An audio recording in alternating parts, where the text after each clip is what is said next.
L'histoire commence avec un garçon nu immergé dans un liquide étrange au milieu de la forêt. Le garçon ne semble pas savoir qui il est, et encore moins où il se trouve. Quelques minutes plus tard, il parvient à arriver en ville, mais il est nu et regarde tout comme si c'était la première fois.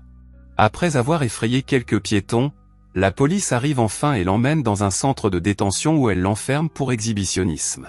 Comme le garçon n'a pas de nom et ne semble pas comprendre ce que les officiers essaient de lui dire, il lui donne le nom de Kyle et l'emmène à l'infirmerie pour un examen médical.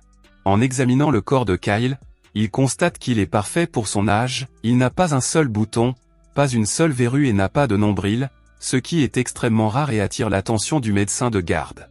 Lorsque les résultats de l'examen médical arrivent, le garçon mystérieux imite l'un des autres garçons, qui se met en colère parce qu'il pense que Kyle se moque de lui, ce qui déclenche une bagarre. Alors qu'ils sont dans la cour, le garçon donne un coup de poing au visage de Kyle, qui tombe à terre et, peu après, un liquide imbibe son pantalon. Le comportement de Kyle est trop étrange. Ne sachant que faire, les gardiens appellent Nicole, la psychiatre du centre, pour savoir ce qui ne va pas avec le garçon.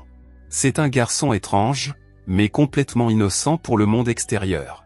Nicole lui demande de dessiner quelque chose et, comme une imprimante, Kyle fait un dessin détaillé de deux personnes qu'il a vues intimement dans les bois. Comme Kyle ne montre aucun signe de violence, Nicole décide de le ramener chez lui pour faire d'autres tests qui pourraient révéler le traumatisme. Nicole pense que Kyle a peut-être subi un traumatisme et que c'est pour cela qu'il ne se souvient de rien de son passé. À la maison, la présence de Kyle surprend sa fille Laurie, qui sort de la salle de bain avec une serviette, sans penser qu'un garçon parfait de son âge est là pour la surveiller. Après avoir surmonté le choc initial, Kyle se présente, mais la jeune fille ne lui prête pas beaucoup d'attention, car elle a mieux à faire, comme courir pour retrouver son petit ami. Quelques minutes plus tard, Kyle sort dans le jardin, guidé par un papillon qui l'observe attentivement. Il entend de la musique venant de la porte d'un accent grave côté et en entrant, il rencontre une fille nommée Amanda. Amanda se retourne et son visage effraie Kyle qui court dans la maison et se cache dans la baignoire.